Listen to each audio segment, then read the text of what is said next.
So welcome to all of you to Adhisthana and to this next session of the International Sangha Day. What a fantastic day it's been. Quite a number of my community have been attending events, I think for the last 12 hours or so, actually, starting from session 1 in Australia and New Zealand, session 2, New Zealand, Australia, and then continuing through the night. I don't know how they're having the stamina to do it, but they're managing it very well. Yeah, so here we are in Bante's lounge. So we're in the Urgyen house, and my name's Sadanandi, and this is Yashadeva. Hello. Good. And we're both living and working here at Adhisthana. Yeah, and we're coming live from Sangharakshita's lounge or Sangharakshita's sitting room in the Urgyen annex. So I'm just going to ask Yashadeva to light this special candle and pour the tea as if we were having a cup of tea with Bante, and just decorate this particular chair where, well, any of you who came to Adhisthana and visited Bante will have sat in his guest chair and spoken to him in this chair. Big garland. Oh, yeah, beautiful garlands, handmade by Yashadeva himself this morning.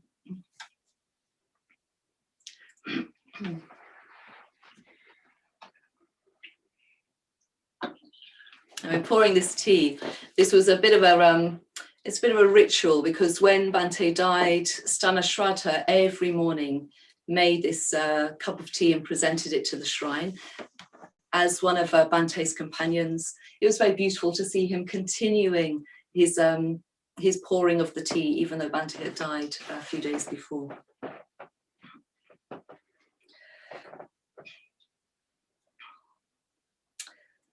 Okay, so this session at this next hour will be all spent at Adhisthana, and we're going to be filmed from or zooming in from different places of the site, different places from the mandala.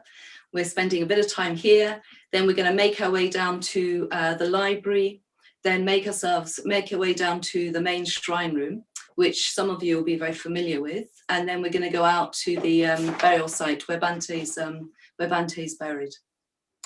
And that bit of the cast, or that bit of the film, will be pre-recorded, because we want to do this procession of lights, and it's just not quite dark enough for us to do it and really do it well this afternoon. So that bit will be pre-recorded. Yeah, so this whole International Sangha Day is framed as the Festival of Light. Myself and Amalavajra have been just talking about that. And this is taking this theme of Sangha as being bringers of light to a dark world. And it certainly is quite a dark world. When we watched that beautiful fundraising video of Poland earlier, I was just thinking about all the riots going on in Poland at the moment, and what a pioneering situation it is when our centres are based in situations where other religions like Catholicism is so strongly against other religions like Buddhism. So there's a lot of different pioneering situations in this movement, and they're bringing a lot of light into those situations. And all of that light that we're carrying individually starts with Bante's presentation of the Dharma, starts with him creating the Sangha. So it was Bante himself who set in motion our Sangha.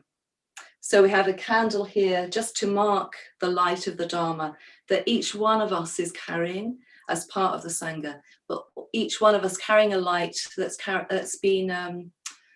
the legacy, if you like, of Bante himself. And here in the lounge, Bante met hundreds of visitors over the 5 years that he lived here. I remember there would be days where he would meet maybe 3 people at a time.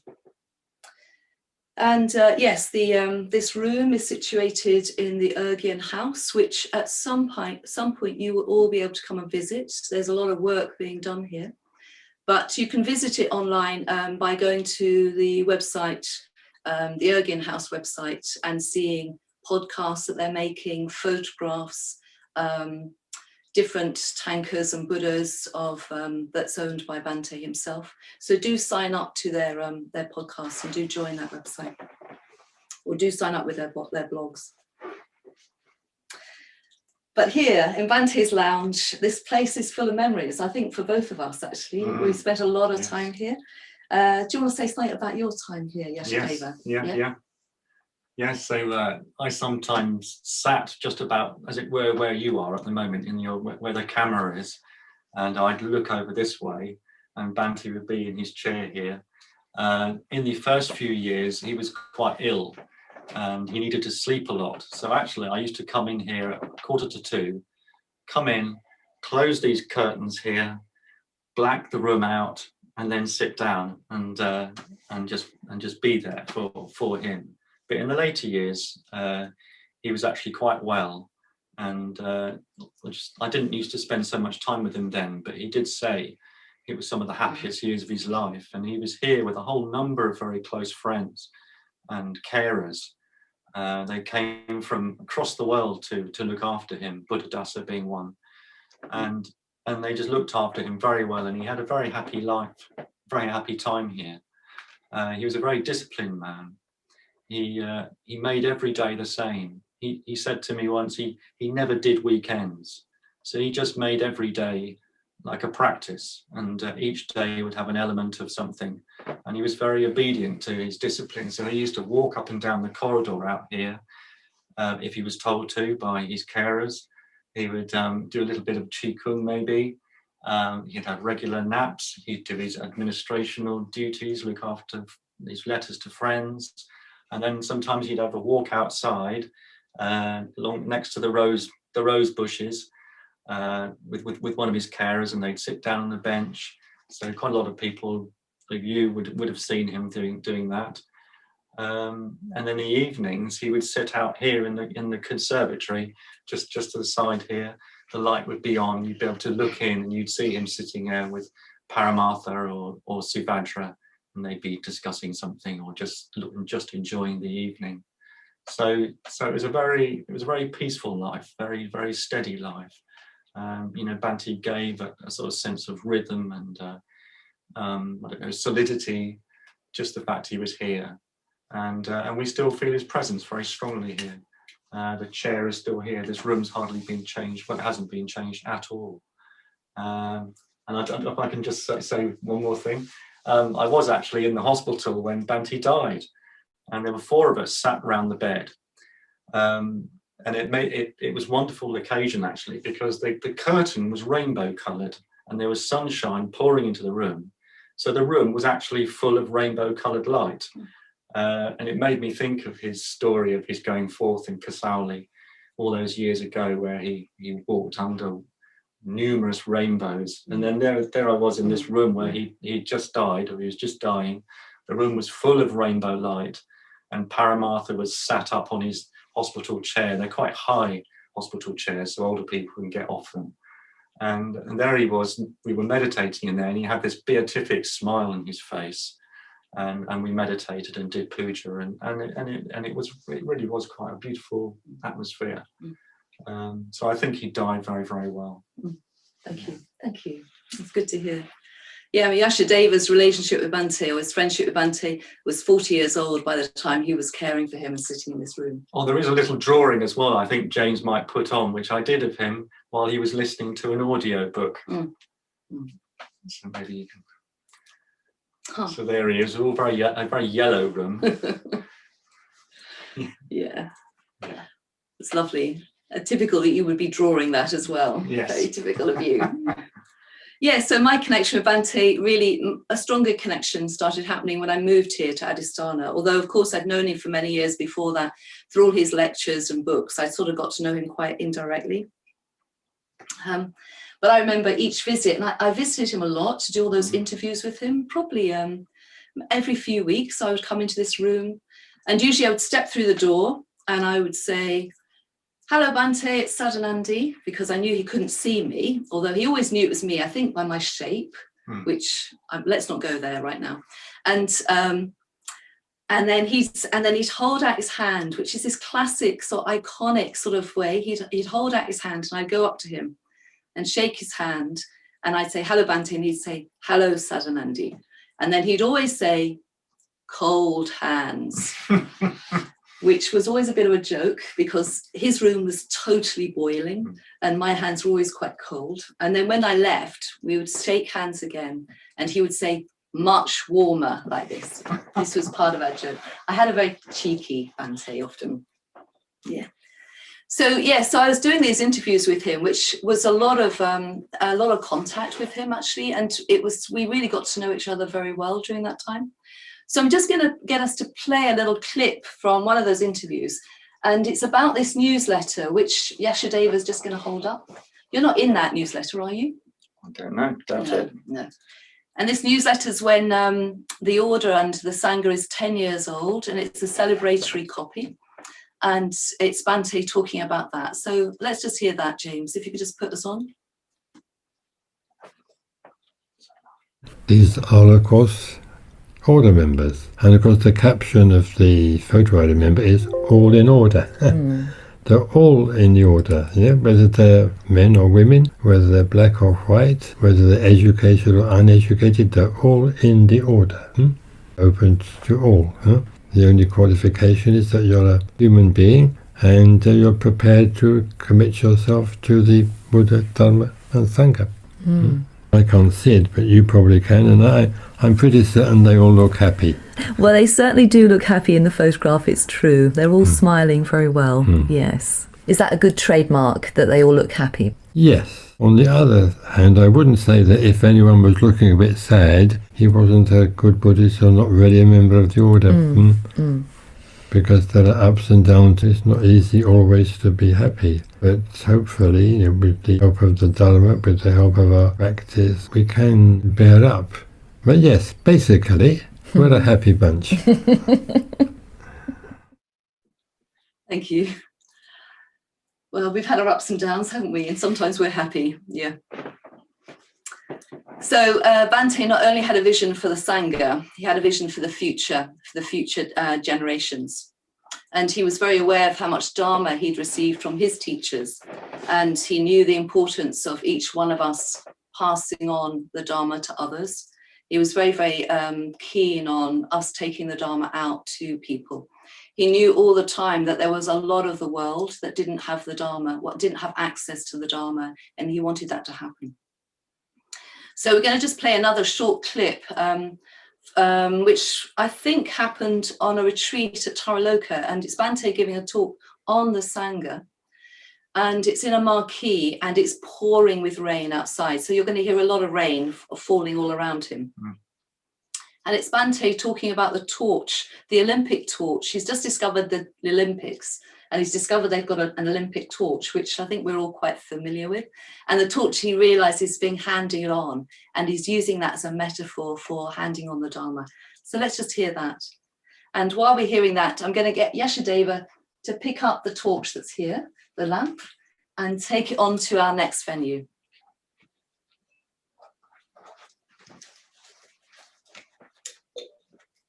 I couldn't help hearing these various news items about the forthcoming Olympics in China, in Beijing, but also I couldn't help hearing about the torch race that was going on. That is to say, there was something which I gathered was called the Olympic torch, and it was being passed from the hand of one band of people to another, from one country even to another, ending up in China, and even, I believe, at one point, going up to the top of Mount Everest.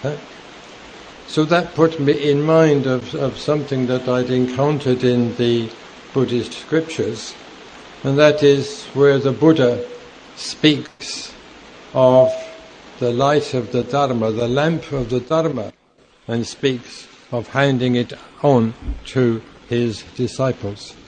I also remembered that in Chinese Buddhism there is a quite important text called the Transmission of the Lamp. The transmission of the lamp of the Dharma.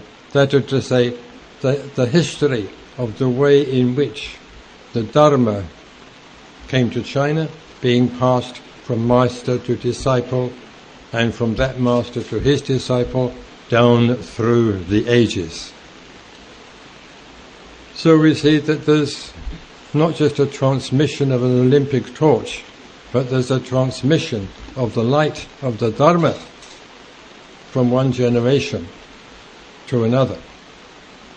As I think nearly everybody knows, we often speak of our whole movement as constituting a sort of network of spiritual friendships, a network which includes people from all sorts of backgrounds, all sorts of cultural backgrounds, racial backgrounds, class backgrounds, even former religious backgrounds, but all are part of this network of spiritual friendships.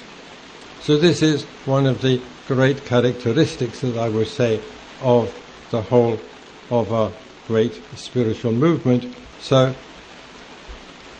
we attach, as I'm sure most of you do know, a very great deal of importance to this aspect of the movement, that of spiritual friendship.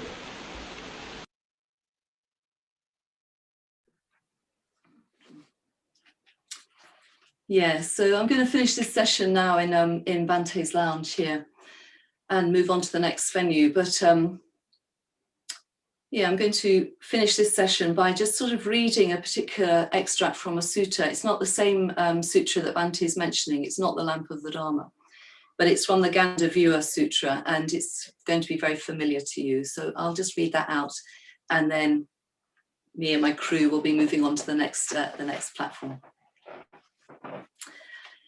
Just as millions of lamps can be lit from one lamp, without the one lamp being exhausted or diminished, in the same way, from the one lamp of aspiration, all the lamps of all Buddhas of past, future, and present are lit.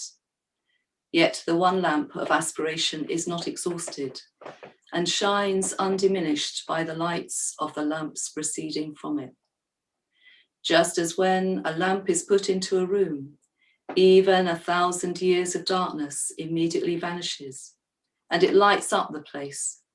In the same way, when the lamp of aspiration enters the room of the mind of sentient beings, dark with ignorance, immediately untold aeons of darkness caused by the afflictions is dispelled, and the lamp produces the light of knowledge.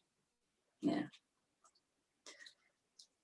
So may this light of Sangha Day be the light of knowledge, and we'll now just make our way to the next place. Thank you.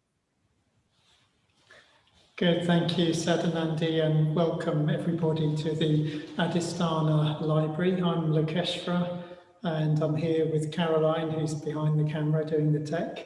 So first of all, Yashadev has joined us with the candle, and he'll offer that to the refuge tree behind us.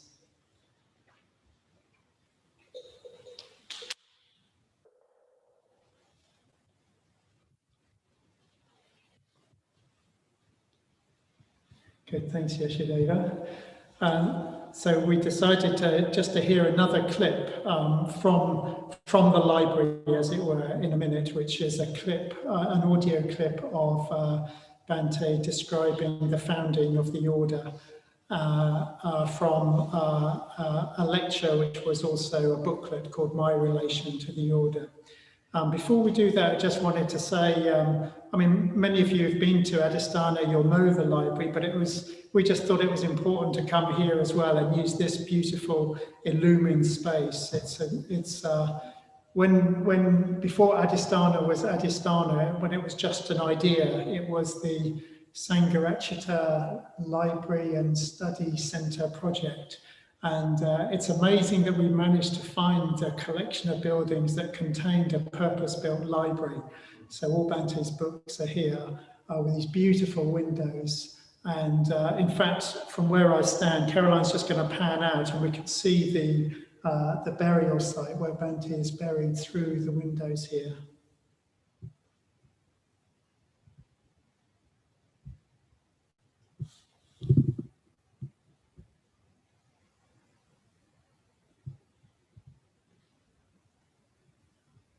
Thanks.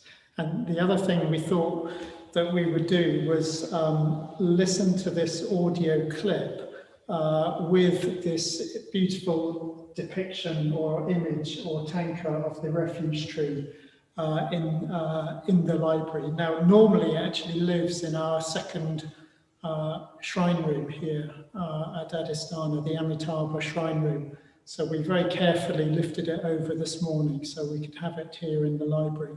It's a kind of symbol of the order and of our community. And in this audio clip, Bhante does reference the refuge tree, in fact, forests of refuge trees or lotus trees. So we're going to listen to that and have this in the background, as it were, while we listen.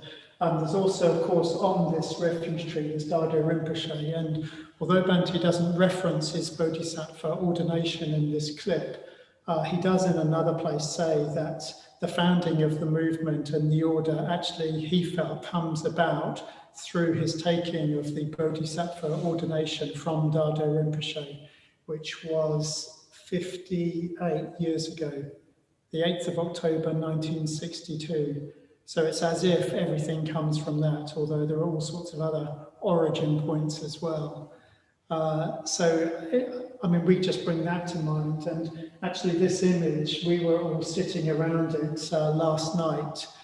First of all, a few of us were doing the prostration practice in front of this image.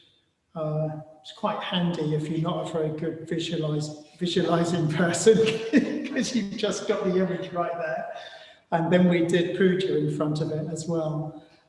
So it's a really beautiful thing to have here at Adhisthana. So we'll hear this audio clip, and then we'll just come back here briefly, and then I'm going to pick up the candle and hand it back onto the shrine room where Sadhanandi and the rest of the community will be. So when James is ready, he can start this clip. One of the illusions about myself that I do not cherish is that I was the most suitable person to be the founder of the new Buddhist movement in Britain, in the world as it turned out. I possessed so few of the necessary qualifications. I laboured under so many disadvantages. When I look back on those early days and think of the difficulties I had to experience, not that I always thought of them as difficulties, I cannot but feel that the coming into existence of the Western Buddhist order was little short of a miracle. Not only did the lotus bloom from the mud, it had to bloom from the mud contained within a small and inadequate pot. Perhaps it has to bloom just then or not at all, and perhaps this particular pot was the only one available.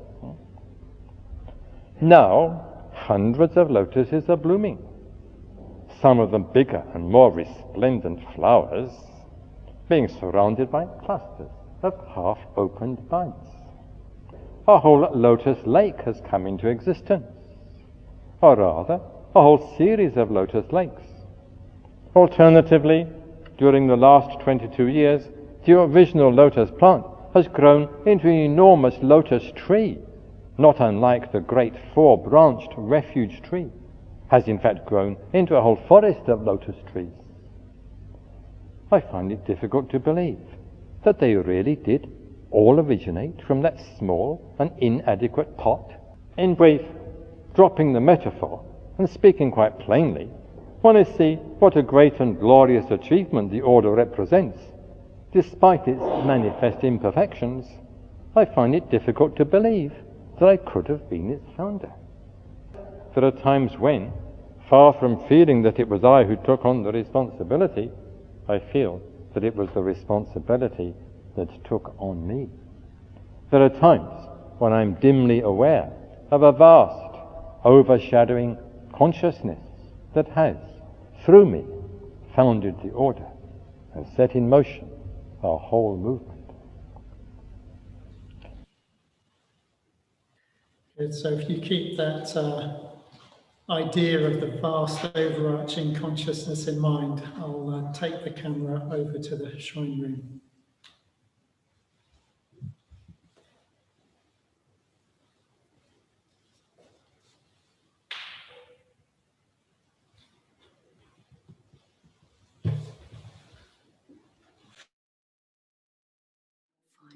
So here we are in a very different atmosphere, a very red atmosphere in comparison to that very yellow library space. So we're just going to wait now for the candle to arrive. Lokeshwara's just going to bring it through. So just taking in the atmosphere. Yeah. Just trying to work out where I'm supposed to be looking. Doesn't seem to... Okay. I can hear it arriving right now. Here we go. Yeah.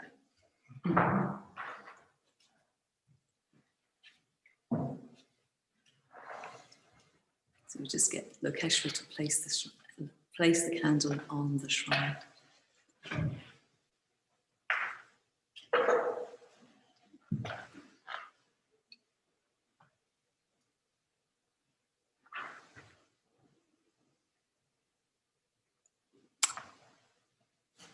Good.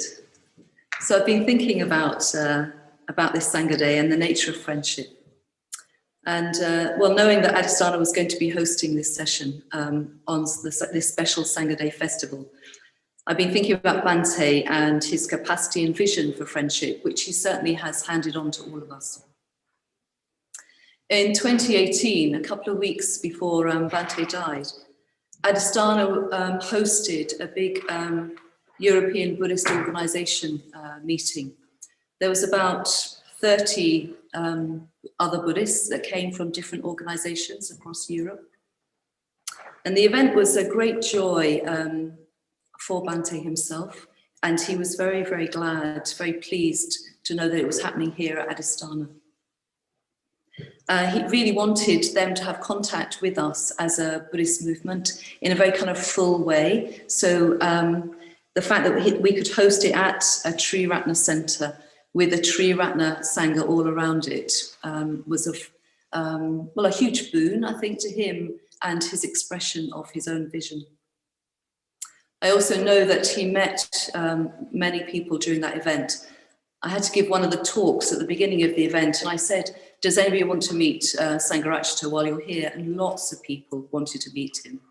And many of them were friends that he'd known for a long time. And some of them bought gifts for him, taking into account that he couldn't see very well. So some of those gifts were very particular, that you didn't need eyesight for.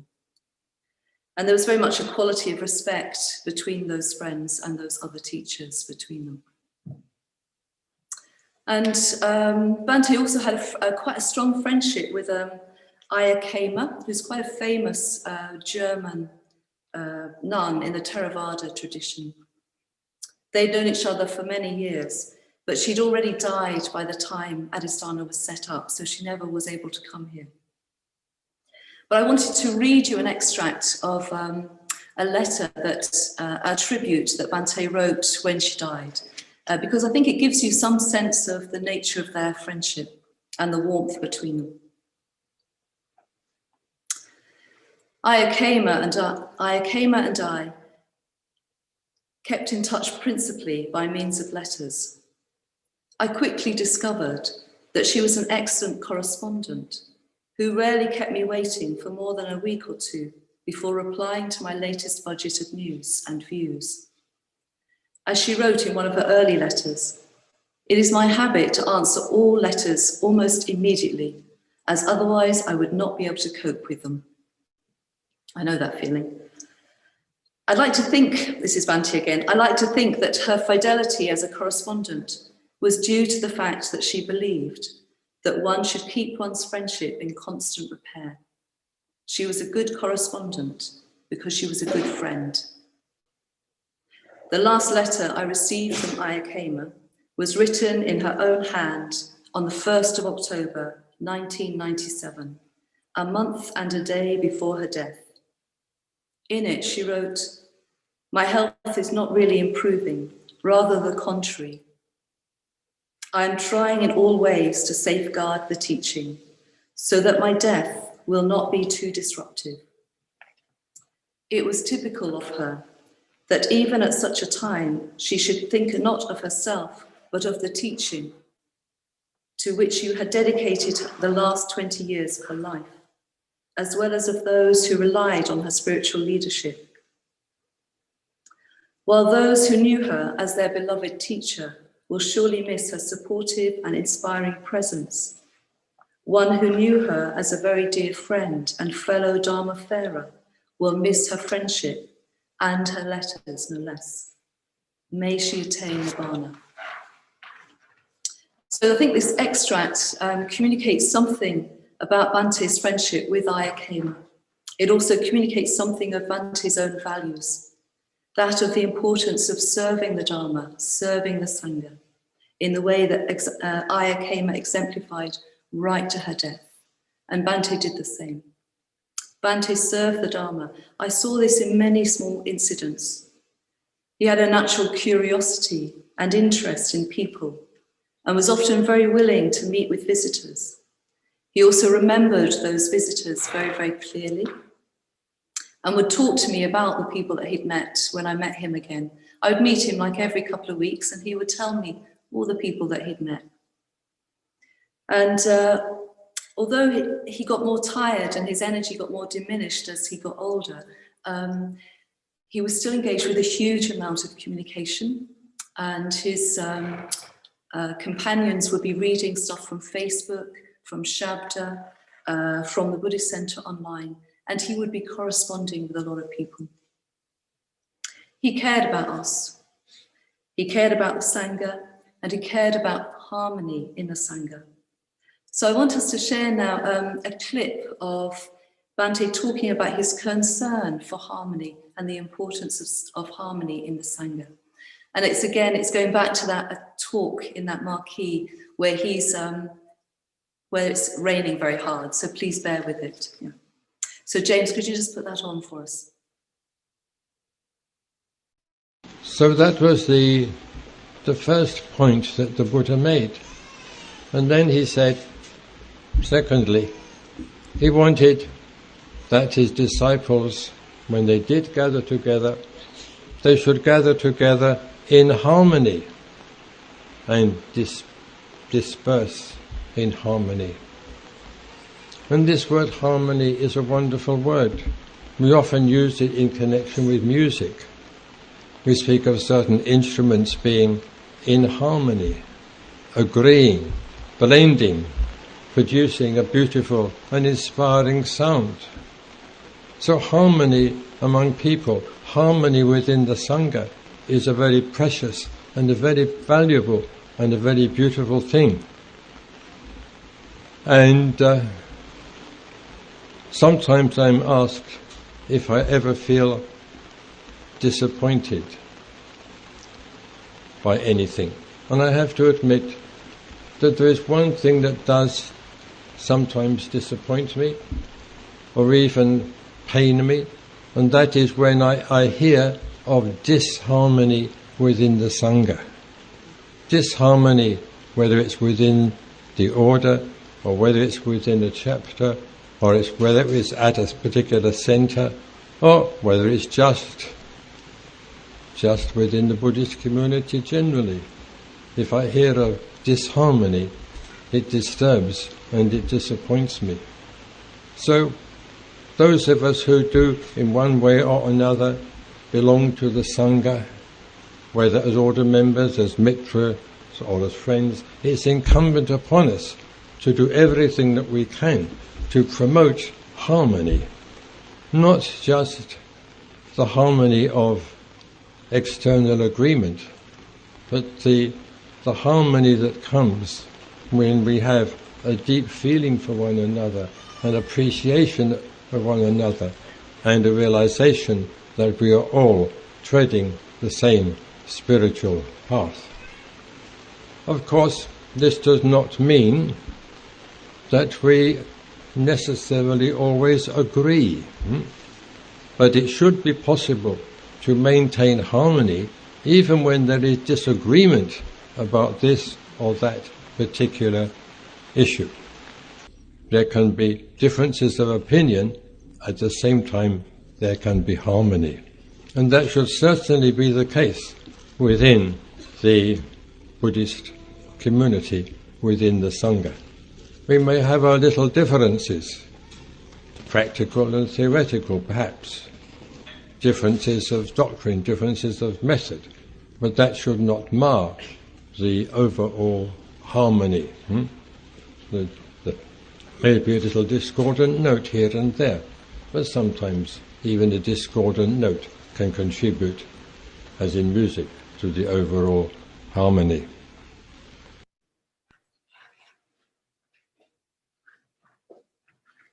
Thank you. It's good to see the Adistana community here just making offerings. You probably think I'm just here on my own, but I'm actually, there's quite a lot of people in this shrine room meditating and just attending this event here. Yeah, so since listening to that recording, I've been asking myself, how can we resource harmony in this movement, individually and collectively? How can I, as an individual, resource harmony, bring greater harmony here? Is there something I could do that would help deepen my communication in my immediate network? What holds me back from taking that step? Comfort, security, doubt, self-view, the habit of being too busy, being too cautious, or being uninterested. Just what can each one of us do to help deepen and create harmony?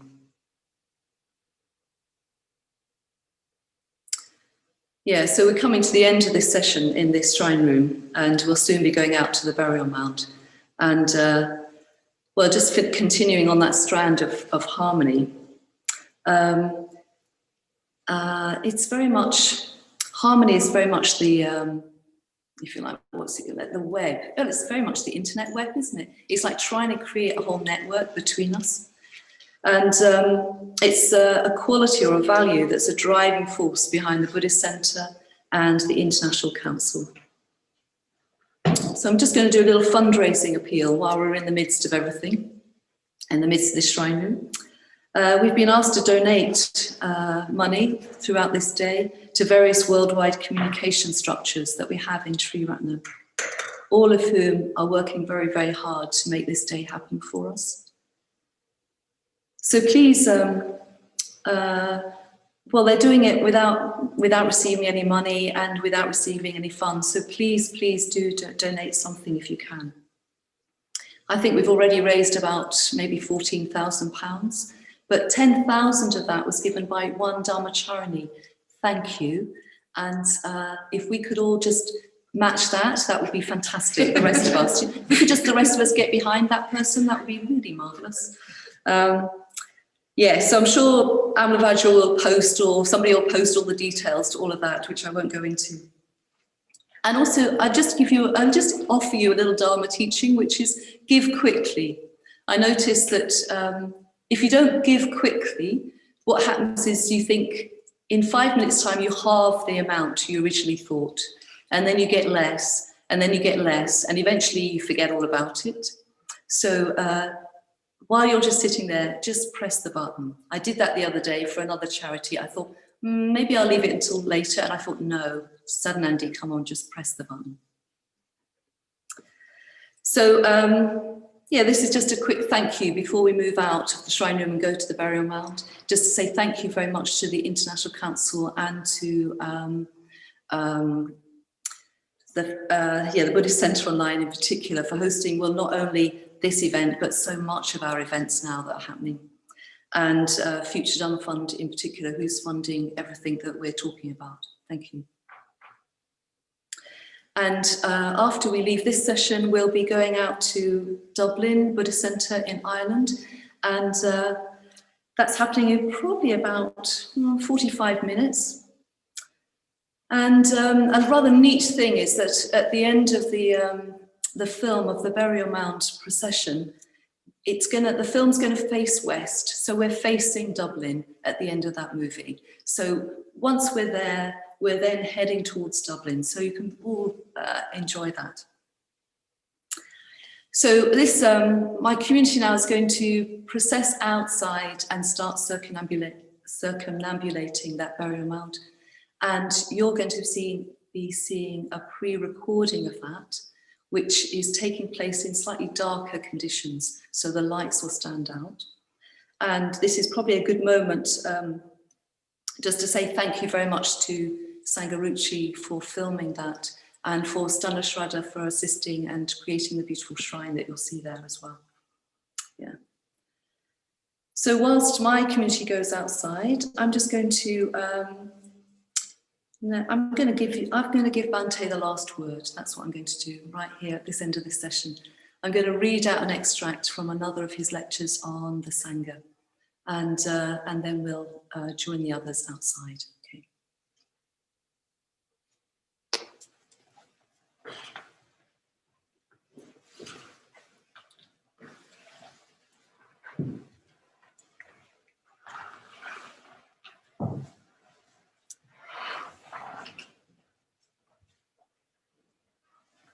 Just let him go. Here we go then. This is a beautiful extract from one of Bhante's lectures on the Sangha. Of course, we learn from those we associate with, especially those who are more mature than we are. And learning will clearly be important if we are to make progress in the spiritual life. But in what does progress in the spiritual life really consist? What are we really learning? The knowledge we need in the end is self-knowledge. And the real significance of the deep individual to individual contact that going for refuge to the Sangha involves lies in a simple psychological fact. We get to know ourselves best in relation to other people. If you spent your whole life alone on a desert island, in a sense, you would never really know yourself.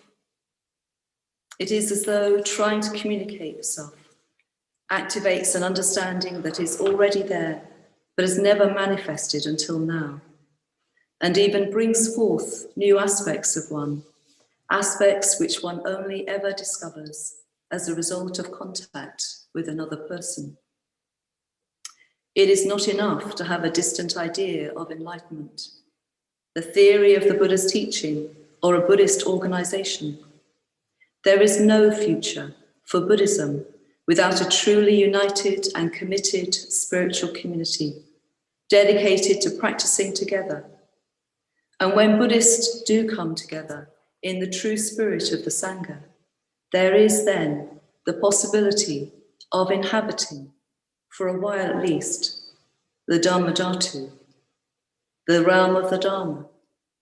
In this realm, all we do is practice the Dharma. All we talk about is the Dharma. And when we are still and silent, we enjoy the Dharma in stillness and in silence together. The clouds of stress and anxiety that so often hang over mundane life are dispersed, and the fountains of inspiration within our hearts are renewed.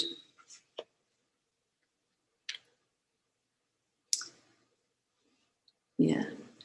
So now we'll just sit here for a minute, and in a moment we'll go over to the film of the circumambulation that the Adhisthana community, the Adhisthana Sangha did a couple of days ago. So please enjoy. And then at the end of that, there'll be a short break, and we'll be joining the Sangha in Dublin. So thank you very much for joining us here. Thank you.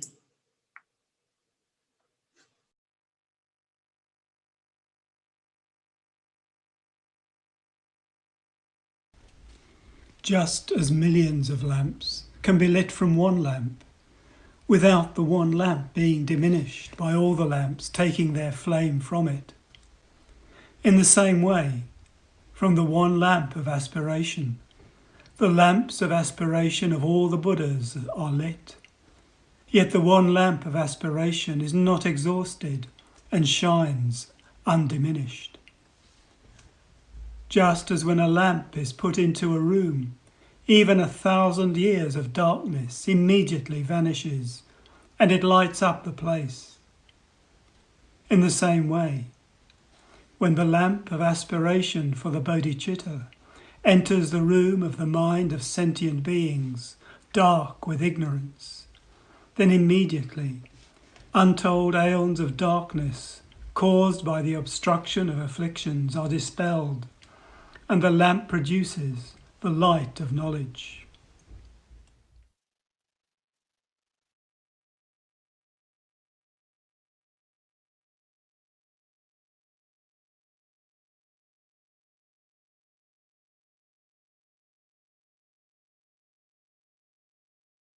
Muni Muni Mahamuni Shakya Muni Swaha.